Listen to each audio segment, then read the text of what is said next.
Alors voilà, mes amis, je voulais ajouter, bien sûr, quelque chose d'important par rapport au Shabbat Vayeler. Ce Shabbat-là, dans la paracha Vayeler, c'est le Shabbat Tchouva, le Shabbat Agadol. Et dans ce Shabbat-là, eh bien, nous assistons à la réparation de tous les Shabbatot de l'année. Donc, si on est, et si pour une raison ou pour une autre, eh bien, comme par exemple, on n'a pas appris, ou bien on vient d'une famille où on pratiquait pas le Shabbat, ou alors on n'a pas suffisamment respecté le Shabbat, on n'a pas étudié les lois par rapport au Shabbat, et donc on l'a pas toujours respecté non plus. Eh bien, comme il se doit, ou pour une toute autre raison, bien sûr, hein.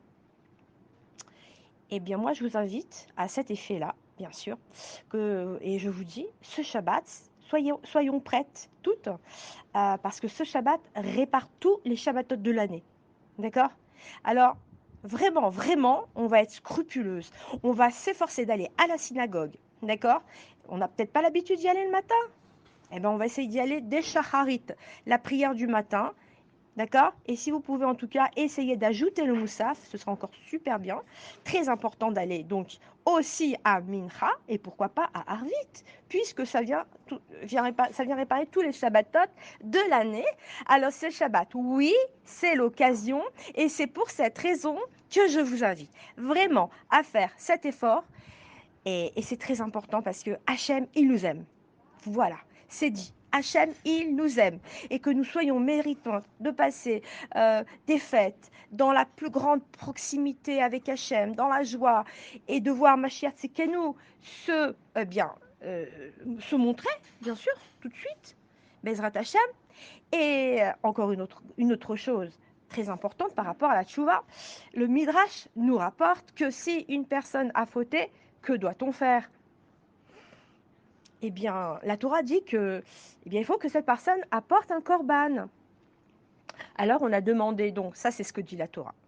On a demandé ensuite au Névim que si quelqu'un a fait donc, a fauté, eh bien, qu'est-ce qu'il faut faire? Eh bien, les Névim, eux, répondent, eh bien, il est chayav mita. Il faut, eh bien, il a fauté, il doit mourir. Eh bien, vous savez quoi? Akadosh Baruch Hu a dit ni l'un ni l'autre. Moi, ce que je demande, juste que la personne, elle va faire teshuva, que la personne va se repentir et je l'accepte. Vous vous rendez compte le cadeau? Et ce qui est extraordinaire, c'est qu'en réalité, celui qui n'a pas fauté qui a fauté intentionnellement, alors, eh bien, lui, il pourrait apporter un korban, bien sûr. Mais qu'est-ce qu'on peut dire de celui qui a fauté intentionnellement? Eh bien, pour lui, il n'y a pas de korban. Eh bien, quand même, Akadosh Baruch Hu, il est miséricordieux. D'accord?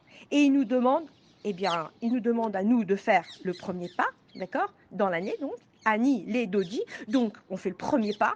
Et maintenant, Vedodi. C'est-à-dire quoi? C'est-à-dire que dans cette période des 10 jours de repentir que nous avons pour nous rattraper jusqu'à Yom Kippour, eh bien là, c'est Akadosh Baoru, c'est lui qui fait le premier pas. Et par conséquent, est-ce que maintenant les filles, est-ce qu'on peut oser et si Akadosh Baruch vient comme ça, et est-ce qu'on peut oser euh, il vient vers nous, il vient taper à notre porte, à la porte de notre cœur en plus. Est-ce qu'on peut oser lui refuser?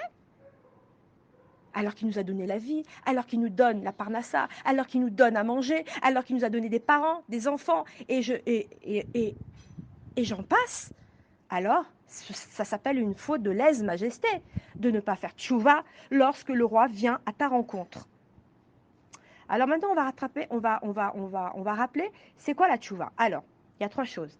La première chose, c'est de reconnaître, c'est-à-dire verbaliser et dire avec sa bouche en avouant à Hachem, j'ai fait telle et telle chose. Donc là, on va faire c'est ce qu'on appelle le cheshbon nefesh, d'accord? Donc, on va tout avouer avec sa bouche, on n'oublie pas. Puis, dans l'étape 2, la numéro 2, on va dire, pareil, on va verbaliser, on va dire cette fois-ci, une fois qu'on lui a tout raconté, on va lui dire ben, je regrette Akadosh Baruchou, telle et telle chose, telle et telle avéra que j'ai évoquée juste avant là. Tu vois, dans ton Cheshbon Nefesh, tu as évoqué telle et telle faute, tu les répètes. Et tu dis à Hachem je regrette d'avoir fait ceci, je regrette d'avoir fait du Lashon Hara, et je regrette d'avoir et d'avoir et d'avoir. Tu répètes tout, d'accord? Surtout, bien sûr, de le dire avec ta bouche, pas avec ton cœur. D'accord? Et donc tu lui dis: «Je regrette d'avoir fait tout ça» et enfin dans la troisième étape, eh bien, cette troisième étape, tu dis: «Je m'engage, d'accord, à ne plus recommencer». Mais attention, tu dis pas ça comme ça, «Je m'engage à ne plus recommencer», qui est du style, ouais, bon, bah, voilà, tu vois? Bah, je t'ai demandé pardon, hein. C'est comme quand on demande pardon à quelqu'un et qu'en réalité dans notre cœur, bon, ben, finalement, on y pense encore. Non, cette fois-ci, tu dois avoir un cœur entier. Un cœur, tu dois demander, tu dois demander pardon, mais tu dois dire: «Je ne recommencerai plus» à Kadosh Baruch Hu avec un cœur entier, avec un cœur sincère.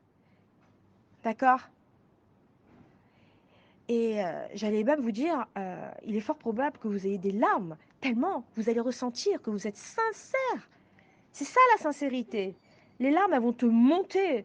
C'est comme quand on va sentir, du poivre par exemple, pouf, on éternue ou voilà, l'oignon nous fait pleurer. Ouais, mais non, là, c'est pas ni l'oignon, ni la moutarde, ni rien d'autre. C'est parce que tu vas parler. Et là, si tu es sincère, c'est sûr que tu auras les larmes aux yeux.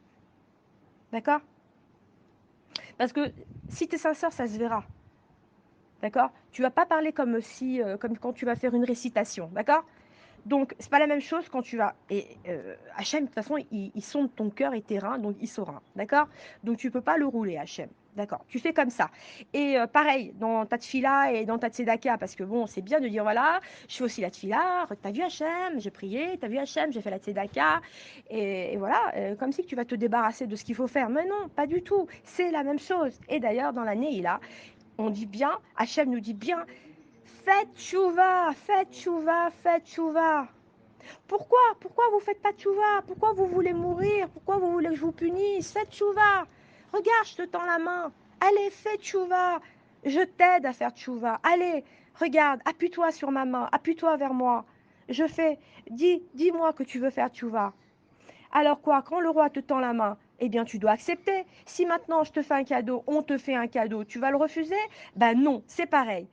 Hachem t'offre le cadeau de la tchouva. Et ce cadeau de la tchouva, bien sûr, il l'a créé bien avant de t'avoir créé à toi. Parce qu'il savait qu'un jour on aurait besoin de faire tchouva. D'accord? Alors ce cadeau, il faut surtout pas le refuser. Alors tu vas profiter, d'accord, de cette période pour reconnaître, pour avouer toutes tes fautes et les regretter sincèrement. Et tu verras combien ton cœur sera léger et combien tu seras toi légère et combien tu vas être dans la simra et combien tu vas te sentir débarrassé de tes fautes. Et ça, tu vas le sentir, je te le promets. Alors voilà, c'est ce que je te souhaite et faisons tchouva, surtout dans ce Shabbat à Gadol et dans ces 10 jours de Yemé Tchouva, d'accord? Et je vous dis à très bientôt. Shabbat Shalom ou Mevorach. Bezrat Hashem, qu'on reçoive Mashiach Tzidkenu.